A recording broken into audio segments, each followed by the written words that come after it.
Magandang umaga mga katropa. Ito po ang inyong abogado ng masa, si Attorney Nikki De Vega ng Ang Buhay at Batas. At syempre, Sabado po ngayon, so time for some konting mga pampaganda.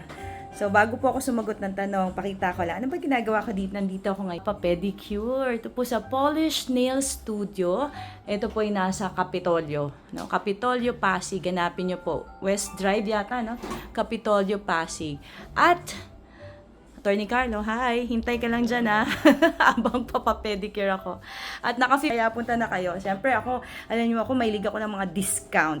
So, dahil 50% off, so talaga nagpa-foots pa na ako, nagpa-pedicure na ako. At babalik pa siguro ako next time para naman sa kung ano-ano pang pampaganda. But anyway, may katanungan po, at usong-uso ngayon dahil magpapasko na, magkano ba, tanong, no? Magkano ba ang matatanggap mong 13-month pay?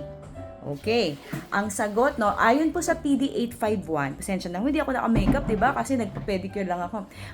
Ayon sa PD 851, ang 13-month pay mo ay yung basic salary mo na kinita sa buong taon mula January 1 hanggang December 31, basic salary divided by 12. Yon. At ano ba ang basic salary? Ang basic salary po ay yung natatanggap mong sweldo, yung basic mo na sweldo, hindi po kasama dito yung mga na-monetize na SIL, mga overtime premium, night shift differential, hindi po kasama yun sa basic salary. As in, mga usual salary mo lang. Ia-add po yun. At 112 po no, so divided by 12. So sa inyo pong maraming absences, 'di ba? Alam nyong mas liliit ang 13-month pay nyo. At sa inyong mga hindi nakabuo ng isang taon, prorated kasi nga divided by 12, 'di ba?